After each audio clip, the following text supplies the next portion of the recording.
اور باقی اور بھی ٹی وی چینلز میں تو خیر بہت ہی زیادہ ایکسپیریمنٹ ہوا ہے اس چیز کو لے کر کے. سوال یہ ہے کہ کیا اس کا اثر لنگوسٹکلی اگر دیکھیں, کلچرلی اگر دیکھیں, لٹرری اگر دیکھیں, اس نظر سے کیا اثر پڑتا ہے؟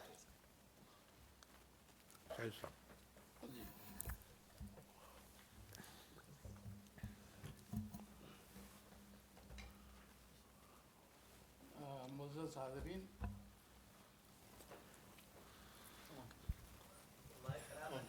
ہیلو چل رہے گا. معزز حاضرین اور اسٹیج پر بیٹھے ہوئے دانشوران, پہلی بات تو یہ کہ زبان کے تعلق سے جو بات ہوئی, اس میں شبہ نہیں کہ زبان ایک دریا کی طرح ہے جو بہتی رہتی ہے, اور اس کے دھارے میں چھوٹے چھوٹے دھارے آ کر کے ملتے رہتے ہیں, اور وہ ترقی کرتی رہتی ہے اور اس میں تبدیلی ہوتی رہتی ہے. وہی حال صحافت کی زبان کا بھی ہے. اس میں بھی بہت سارے نئے الفاظ آ رہے ہیں, شامل ہو رہے ہیں, اور چیزیں بڑھتی جا رہی ہیں. ایک بار میں نے اپنے ایک باب میں لکھا اور اپنے پروفیسر محمد حسن صاحب کے پاس لے گیا. اس میں ہم نے لکھا تھا ما فوق الفطرت عناصر.